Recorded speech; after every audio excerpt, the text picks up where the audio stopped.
Hello दोस्तों, financial learning के YouTube channel पर आपका स्वागत है। आज मैं आपको एक fundamental strong small cap company MTAR technologies limited के बारे में बताने जा रहा हूँ। एमटार टेक्नोलॉजीज को डिस्कस करने का मेन रीजन यहाँ पर ये है कि कंपनी का अभी जो क्वार्टर रिजल्ट्स आया, बहुत ही आउटस्टैंडिंग रिजल्ट कंपनी ने पोस्ट किए अपने क्वार्टर ऑन क्वार्टर बेसिस पे। और कंपनी का जिस सेगमेंट पे ये काम करती है, यहाँ से इस तरीके के बिजनेस का ग्रो होने की पॉसिबिलिटीज बहुत ज्यादा है। जिस हिसाब से इंडिया का ज्योग्राफिकल डेमोग्रेशन है, मतलब जिस जिस हिसाब से इंडिया इस सेक्टर में लगातार आगे बढ़ रहा है और इस तरीके के बिजनेस में मेक इन इंडिया के माध्यम से या अलग अलग तरीकों से इंडिया अपने आप को मजबूत कर रहा है। इस तरीके के बिजनेस की आगे जाने की पॉसिबिलिटीज बहुत ज्यादा है। जब मैं यहाँ पर पर्टिकुलर किसी एक कंपनी के बारे में डिस्कस कर रहा हूँ, तो मेरा यहाँ पर किसी भी तरह से बाय और सेल का कोई रिकमेंडेशन नहीं है। मैं सिर्फ लर्निंग पर्पज से आपके लिए वीडियो लेकर आया हूँ। अगर आपको इस तरीके की कंपनी अच्छी लगे तो आप अपने ड्यू डिलिजेंस से, उनके फाइनेंशियल से, बैलेंस शीट पढ़ के और कंपनी के बिजनेस को देख के आप अपनी पोजीशन ले सकते हैं। तो एक बार हम कंपनी का बिजनेस देख लेते हैं कि कहाँ कहाँ पर कंपनी काम करती है, किस बिजनेस सेगमेंट में। तो जैसे सिविलियन न्यूक्लियर में, तो इस तरीके के न्यूक्लियर्स में इनका जो पार्ट्स वगैरह बनाते हैं उसमें काम करती है। डिफेंस एंड एरोस्पेस में, स्पेस सेगमेंट में, सैटेलाइट्स वगैरह के मैन्युफैक्चरिंग में, ball screw and roller screws, clean energy में, अदर सेगमेंट में जैसे कि मैरीन वगैरह में। तो ये कंपनी का मेन कोर बिजनेस है, यानी कि कंपनी एक बेसिकली डिफेंस सेक्टर पे काम करने वाली स्ट्रॉन्ग फंडामेंटल कंपनी है। अगर अब एक बार हम इसके यहाँ से एक बार इनके क्लाइंट्स को देख ले कि कंपनी के क्लाइंट क्लाइंट कौन कौन से हैं, तो यहाँ मैंने इनको इनके क्लाइंट्स को ओपन किया हुआ है। वेबसाइट ओपन हो रही, आप देख सकते हैं जैसे कि यहाँ पर ये सिविल इंजीनियर सेक्टर में इनके क्लाइंट्स जो है BARC Bhabha atomic research centre, यानी कि गवर्नमेंट की जितनी भी कंपनीज जो कि सिविलियन न्यूक्लियर सेक्टर में जहाँ एनर्जी जनरेशन में काम कर रही, वहाँ ये इनके क्लाइंट्स हैं। स्पेस सेक्टर पे अगर हम बात करें तो इसरो है, एसडीएचसी है, सार, इस तरीके से ये जो स्पेस एजेंसियां हैं वो उसके लिए ये काम करती है। एमटार टेक्नोलॉजीज डिफेंस एंड एरोस्पेस की बात करें तो भारत डायनेमिक्स लिमिटेड है, डीआरडीओ है, हिंदुस्तान एरोनॉटिक्स लिमिटेड है, एचएएल है। तो इस तरीके की जितनी भी तमाम सरकारी या फिर डिफेंस के सेक्टर में काम करने वाली कंपनियों के लिए ये बेसिकली इक्विपमेंट्स वगैरह प्रोवाइड करती है।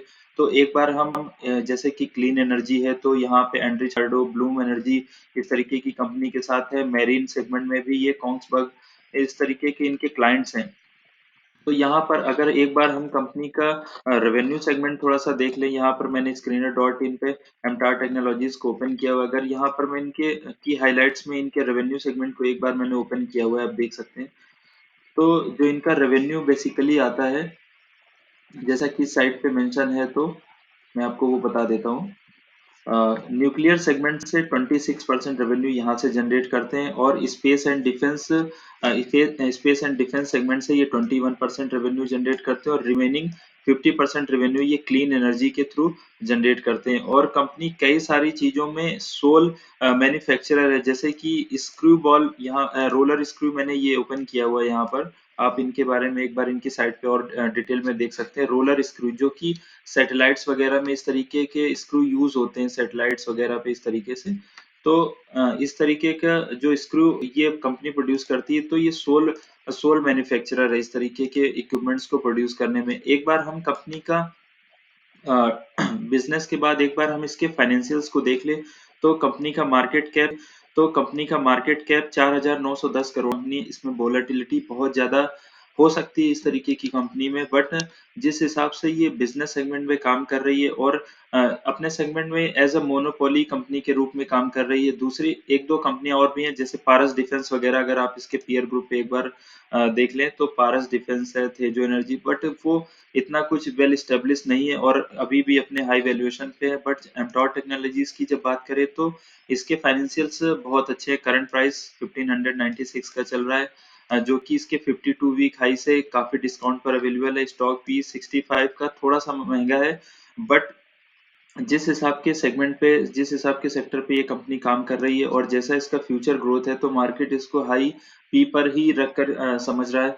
आरओसी कंपनी का 15.7%, आरओई 11.9% है। तो कंपनी का आरओसी आरओई भी ठीक है। एक बार हम इनके क्वार्टर रिजल्ट्स की बात कर ले, तो कंपनी का जो अभी सितंबर क्वार्टर का रिजल्ट आया, तो इसमें सेल्स 126 करोड़ की सेल्स हुई है, और एक्सपेंसेस 91 करोड़ के। तो जो इनका ऑपरेटिंग प्रॉफिट 35 करोड़ इनका ऑपरेटिंग प्रॉफिट निकल के आया है। अगर हम ऑपरेटिंग प्रॉफिट मार्जिन परसेंटेज की बात करें तो 28% का इनका ऑपरेटिंग प्रॉफिट मार्जिन है, जो किसी भी बिजनेस के लिए अपने आप में एक बहुत ही ग्रोथ अपॉर्चुनिटी या ग्रोथ बिजनेस के बारे में दर्शाता है कि 28% ऑपरेटिंग प्रॉफिट मार्जिन से कोई बिजनेस ग्रो कर रहा है। अगर हम अदर इनकम की बात कर ले तो 5 करोड़ की अदर इनकम है। तो इस तरीके से इनका जो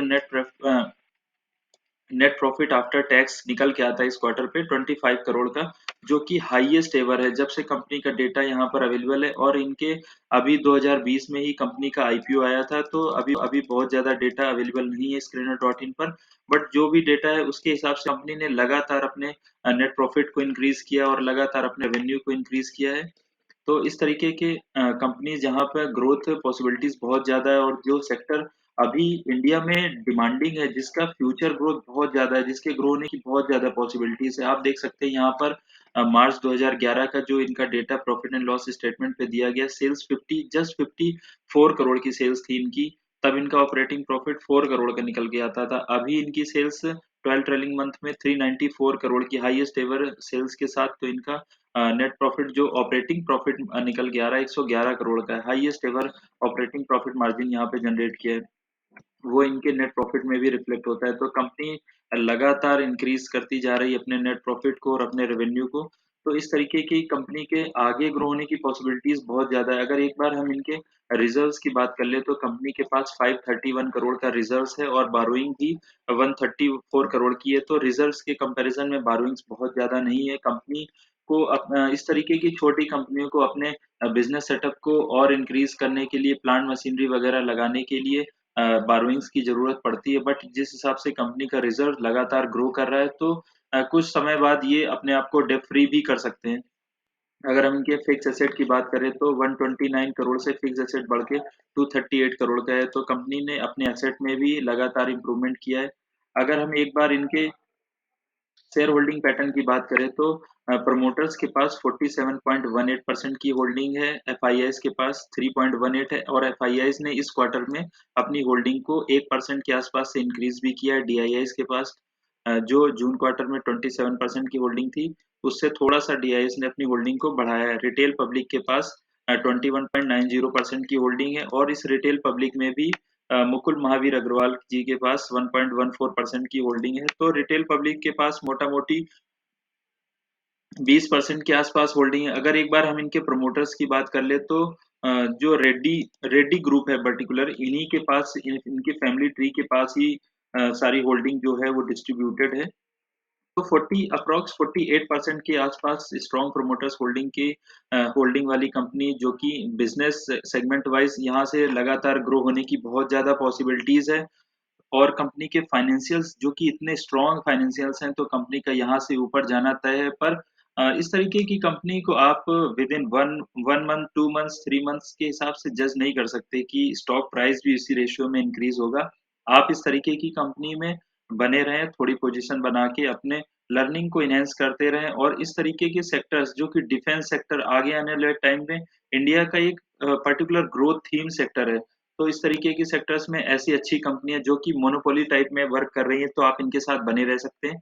अगर एक बार हम इनका टेक्निकल चार्ट पैटर्न देख ले तो यहाँ मैंने इन ट्रेडिंग व्यू पे इन ट्रेडिंग व्यू को ओपन किया हुआ है। नेट थोड़ा सा स्लो है बट ये ओपन हो गया। तो यहाँ मैंने व्यू को ओपन किया हुआ है। नेट थोड़ा सा स्लो है बट ये ओपन हो गया। तो यहाँ मैंने इन ट्रेडिंग व्यू पर ओपन किया हुआ है, आप देख सकते हैं यहाँ पर। ये यहाँ पर आप जाके इसको डे बेसिस पे आप इसको सेलेक्ट करते हैं। सबसे पहले सिंबल सर्च करते हैं, इसको कैसे रीड करना है मैं एक अलग वीडियो में आपको बता दूंगा। तो यहाँ पर मैंने एमटार टेक्नोलॉजी डाला, इसमें डे चार्ट पैटर्न पे मैंने इसको सेलेक्ट किया। तो आप देख सकते हैं इस तरीके से कुछ चार्ट पैटर्न इसका निकल के आ रहा है। तो इसको मैंने ड्रॉ किया। अभी जो इसका करंट प्राइस चल रहा है 1596 चल रहा है। तो अगर हम इसका 52 वीक हाई देखें जो कि 2500 के ऊपर बना हुआ था, 52 वीक हाई, तो कंपनी अगर हम अभी भी 52 वीक हाई से लेके चले तो कितना डिस्काउंट पर अवेलेबल है।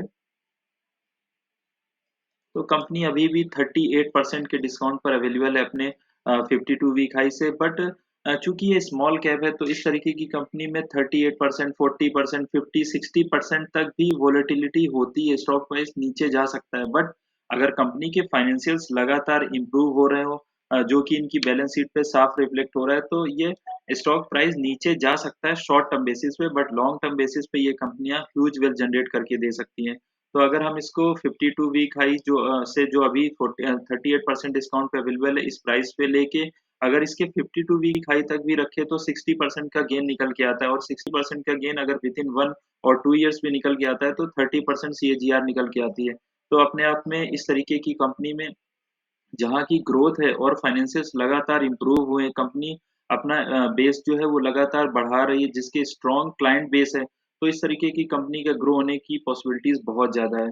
अगर यहाँ हम एक देखें तो एक छोटा-सा कप विद हैंडल टाइप में पैटर्न निकल के आ रहा है, जिससे इसका जो टेक्निकल टारगेट इस कप विद हैंडल के बेसिस पे निकल के आ रहा है, उससे लगभग 1998 यानी ₹2000 के आसपास इसका गेन निकल के आ रहा है, जो करंट प्राइस से 25% के आसपास है। तो मैं इस कंपनी में बायर हूँ, बट मैंने इसको स्टडी पर्पज़ से लिया हुआ है। मैं काफ़ी लॉन्ग टाइम से ही शेयर मार्केट में इन्वेस्टेड हूँ, बट मैंने ये वीडियोज़ बनाने की सीरीज़ अभी लेटेस्ट ही स्टार्ट की है, क्योंकि मैं चाहता हूँ कि जो नॉलेज मैंने विदिन 4-5 ईयर्स में मार्केट से गेन किया है, तो जो रिटेल इन्वेस्टर्स मार्केट में नए आ रहे हैं, उनको भी इस तरीके से लर्निंग समझा सकूँ, बता सकूँ। अगर आपको मेरा कंटेंट अच्छा लगा